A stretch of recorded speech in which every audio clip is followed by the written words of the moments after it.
I thought I was fine because I wasn't in debt, but that was a trap too. And this isn't just about clothes, it's about why I keep buying things that I don't really need. Why?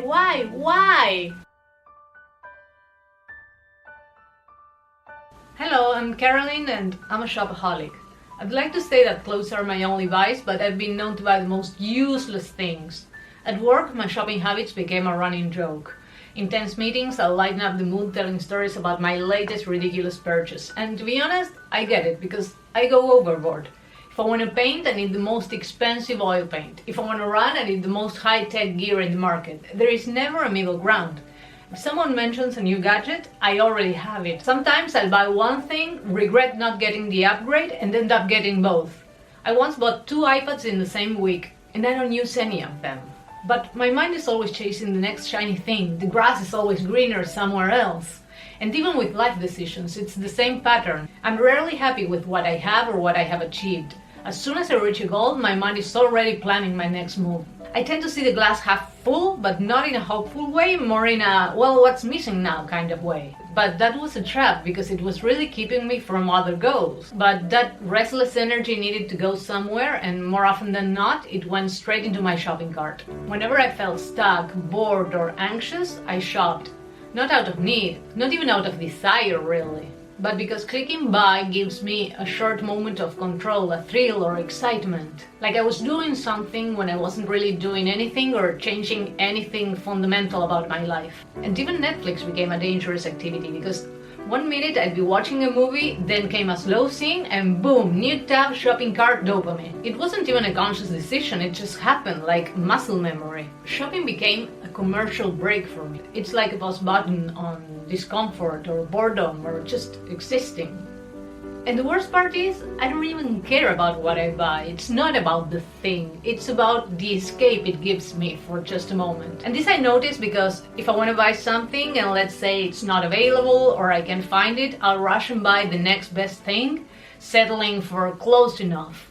But that never fulfills me, so I end up with countless pieces I bought that just resembled what I wanted to get originally. Let me read something to you because I found this interesting while doing research for this video, and pardon my English because it's not really my first language, but there is a Swedish case study, Clicking the Boredom Away, Exploring Impulse Fashion Buying Behavior Online, from 2019, that found that boredom strongly motivates impulsive fashion purchases. When people are bored, they're more likely to click buy due to low price, easy access, and free delivery. Essentially clicking the boredom away. And clearly I'm the perfect example of that. After all, I am the product of a society that equates happiness with accumulation. Buy more, have more, be more. But here's the kicker, I'm not just a shopaholic, I'm also a bit of a hoarder, so even when my house is filled with junk, I have a hard time letting go. It doesn't really matter if it doesn't fit, if it's not my style, if it has still the tags on, I'll always find a reason to keep it. And when you're constantly fed the message that you are what you own, it's easy to confuse dopamine with fulfillment. Oddly enough, I love moving days because it's the only day that I will allow myself to really declutter my life, and it's basically the reason why there is still space in my house or why I haven't had to move to a bigger place. A few weeks ago I got really fed up and donated like 90% of my closet. I only kept very few pieces. I remember that I woke up that day feeling like I needed order, everything had to go.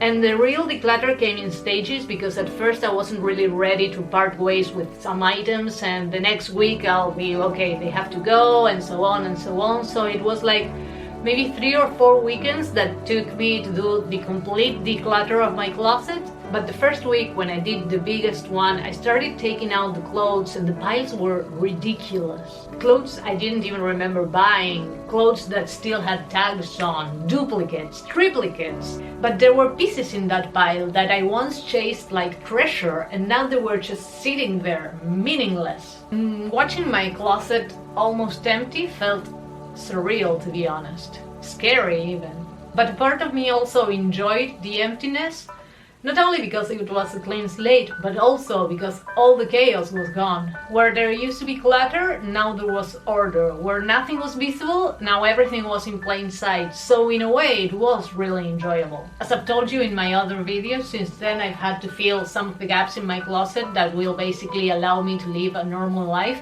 But this time I'm not rushing. I'm taking my time, focusing on quality, focusing on the durability of a piece. And in doing so, something really shifted because I fell in love with my closet again. I still feel the urge to shop, I'm not gonna lie, but something changed because it's no longer impulsive. I take my time, I hesitate more, I ask better questions. Will this really fit? Does this match the vision I have for my closet? And even if the design is good, is the fabric really worth investing in? I don't really have any answers. I'm just trying to figure this whole thing out without wasting any money in the process. But for once, I'm trying to build something that lasts, trying to add pieces that I can wear for 10, 15 years and not just for a season. And as I looked at my now edited closet, I noticed something else. I thought that maybe this is exactly what drew me to vintage clothing, because it was fun or interesting to me to try and imagine the life that an item had lived before coming into my hands or my life, the stories in the seams, the fabric that was made to last, resilient to the test of time. I just did thrifting wrong because it was about the amount, the quantity, and not really about building a curated closet. I always thought that I was even chasing a sense of relief, since this world didn't allow me to buy a Mercedes or 3 houses or, I don't know, whatever high-class people do.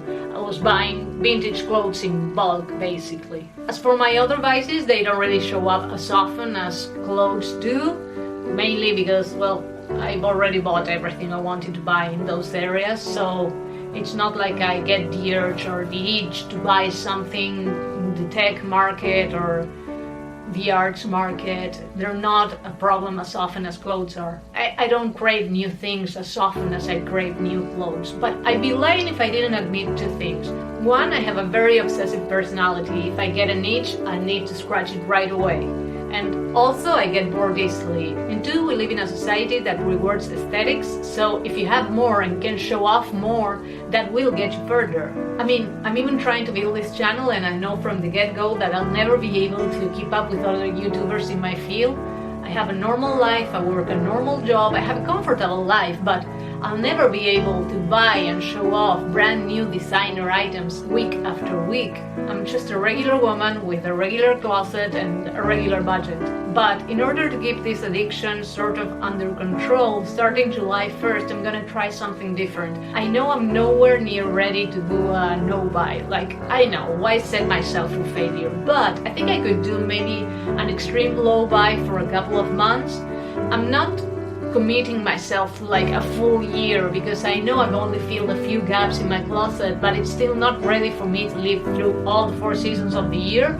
But I think that if maybe I could do like 3-4 months of extreme low buy, not only will that, well, help me save a few bucks, but also help me find ways and resources to escape the itch, the urge to shop, and channel it into something different, something that doesn't cost me money really. But don't get me wrong, I'm not really aiming for perfection. I just want to see if I can better myself into being a more conscious shopper, into concentrating more, into building a really curated closet instead of adding and adding and adding and adding with no north or no